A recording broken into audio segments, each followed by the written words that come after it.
Welcome to মানচিত্র। আরাশিয়ামার bamboo forest ঘোরার পর আমরা এখন দেখতে যাচ্ছি কিয়োটোর ইয়াসাকা শ্রাইন। গিয়ন ডিস্ট্রিক্টের পূর্ব দিকে অবস্থিত এই ইয়াসাকা শ্রাইন একটি must visit tourist spot of Japan. জাপানে ঘুরতে গেলে সবথেকে ভালো সঙ্গী হলো গুগল ম্যাপ।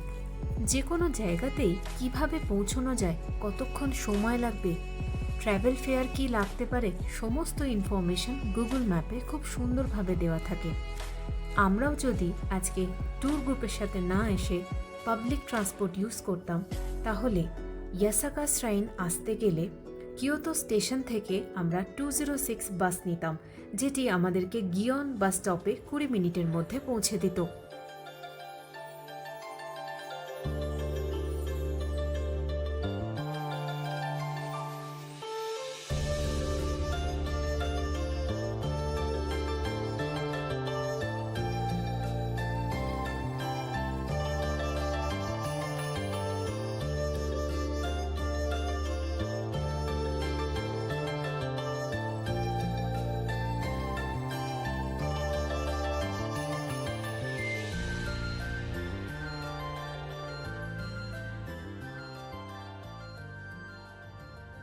একশোটির বেশি এই লণ্ঠনগুলির প্রত্যেকটি একটি করে লোকাল বিজনেসের নামে উৎসর্গ করা, in return for a donation to this shrine.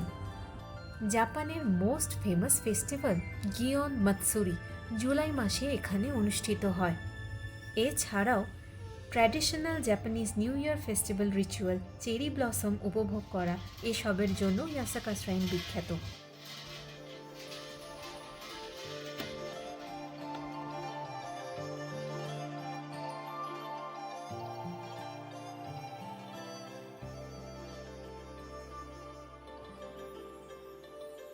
এটি এমন একটি জায়গা যেখানে জাপানের দুটি মেন রিলিজিয়ন অর্থাৎ শিন্টোইজম এবং বুদ্ধিজমের মেলবন্ধন উপস্থাপন করে।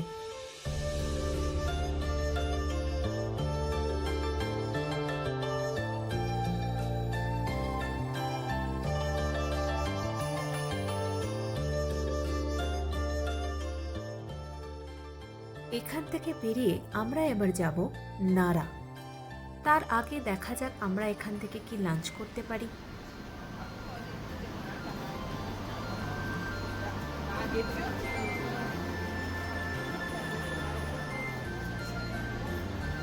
এখানে মাচা আইসক্রিম পাওয়া যাচ্ছে,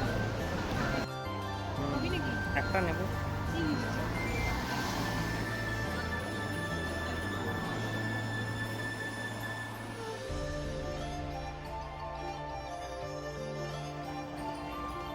না, মাচা আইসক্রিমটা সেরকম লাগলো না। লাঞ্চ করার জন্য আমাদেরকে শেষমেশ 7-Eleven যেতে হলো। সেখান থেকে Japanese rice and chicken fry খেয়ে নিলাম। এরপর আমরা রওনা হচ্ছি নারার পথে। দেখব নারার ডিয়ার পার্ক। ডিয়ার পার্ক ছাড়া আমরা আরেকটা জিনিস দেখলাম, যেখানে পৃথিবীর সবথেকে বৃহত্তম বুদ্ধা স্ট্যাচু রয়েছে, আর সেটি রয়েছে জাপানের ওল্ডেস্ট টেম্পলে, তোদাইজি টেম্পল।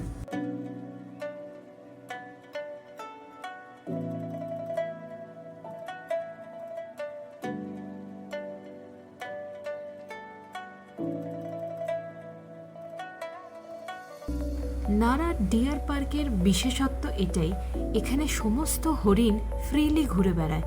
এগুলিকে রক্ষণাবেক্ষণ করার দায়িত্ব সরকারের, এবং জাপানিজরা মনে করে এই হরিণগুলি খুবই পবিত্র।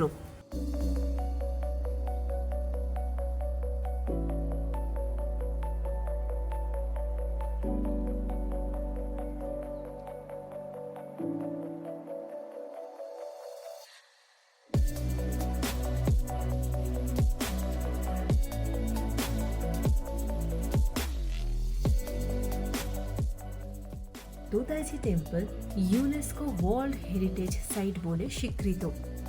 এটি একটি বুদ্ধিস্ট টেম্পল।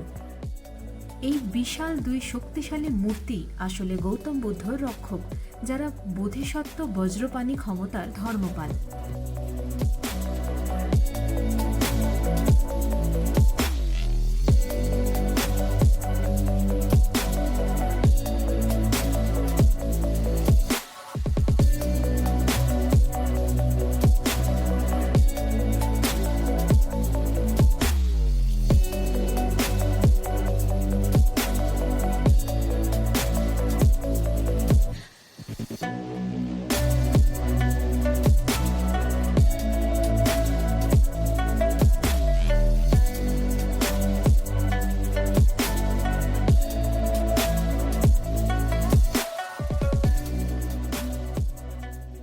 এই সেই পৃথিবীর বৃহত্তম ব্রোঞ্জ স্ট্যাচু অফ বুদ্ধা।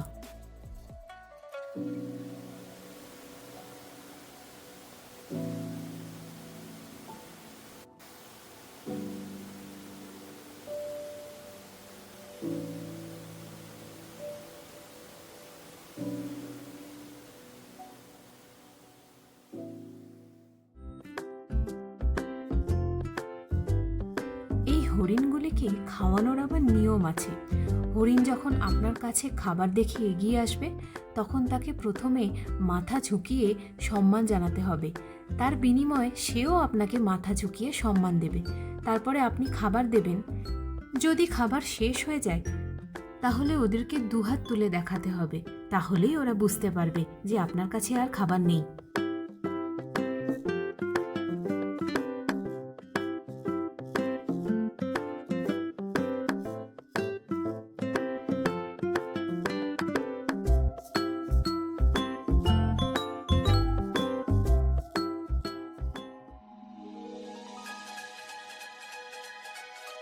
আমাদের ডে ট্যুর কমপ্লিট হলো। এবার আমরা ফিরে যাচ্ছি ওসাকাতে। সকালে যেখান থেকে আমাদের পিক আপ হয়েছিল গাড়ি সেখানেই ড্রপ করবে। আমরা তারপর মেট্রো ধরে ফিরবো আমাদের হোটেল।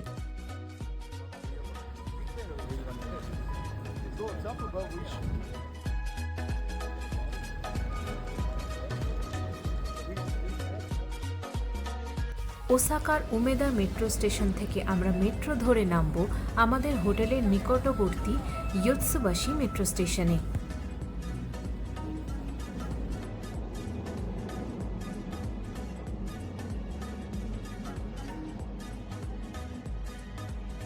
কুড়ি মিনিটের মধ্যে আমরা স্টেশনে পৌঁছে যাব। তারপর 10 মিনিট আমাদেরকে পায়ে হেঁটে পৌঁছতে হবে হোটেল।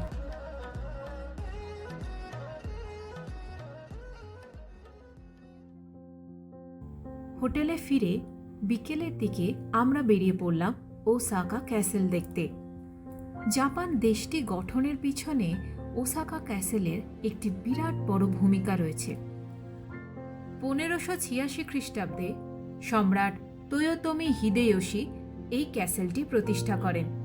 তারপর বহুবার এই ক্যাসেলটি ভাঙা গড়া হয়েছে, কিছু ক্ষেত্রে ন্যাচারাল ক্যালামিটির জন্য, আবার কিছু ক্ষেত্রে ক্ষমতার লড়াইয়ের জন্য।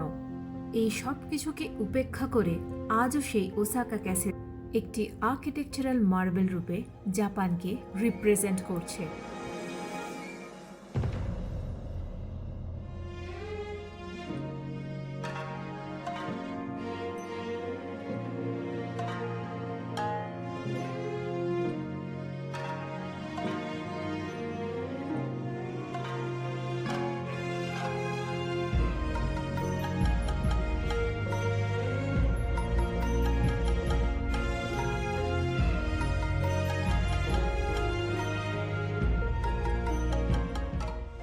বর্তমানে এই ওসাকা ক্যাসেলের মধ্যে রয়েছে একটি মিউজিয়াম, যেখানে জাপানের সমস্ত হিস্ট্রি সম্বন্ধে তো জানা যায়, প্লাস ওসাকা সিটির খুব সুন্দর একটি ভিউ এই ক্যাসেলের 4th ফ্লোর থেকে দেখা যায়।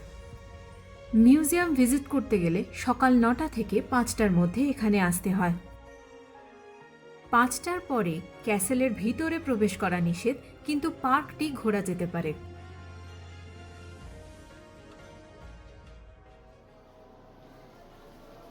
এরপর আমরা যাব দোতনবরি, যেটি আমাদের হোটেল থেকে খুবই কাছে। ওসাকার দোতনবরি নাইট লাইফের জন্য বিখ্যাত।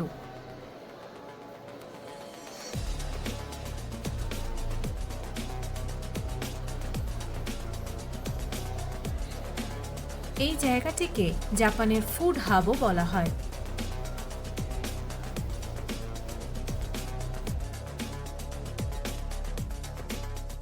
আশেপাশে রয়েছে অনেক শপিং স্ট্রিট, রেস্টুরেন্টস, ক্যাফে।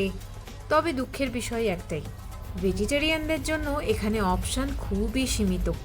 যদি আপনি সব কিছু খেতে পছন্দ করেন তাহলে দোতনবরি আপনার জন্য মাস্ট ভিজিট এরিয়া।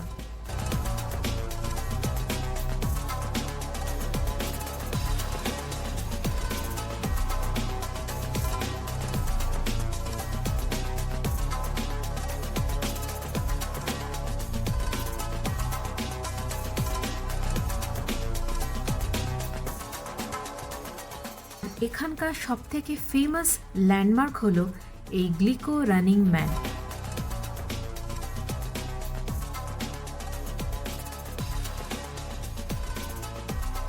চলুন আজকে এই দিনটাও শেষ করি, তার সাথে এই ব্লগটাকেও শেষ করি। আবার দেখা হবে পরবর্তী ব্লগে। থ্যাঙ্কস ফর ওয়াচিং মানচিত্র।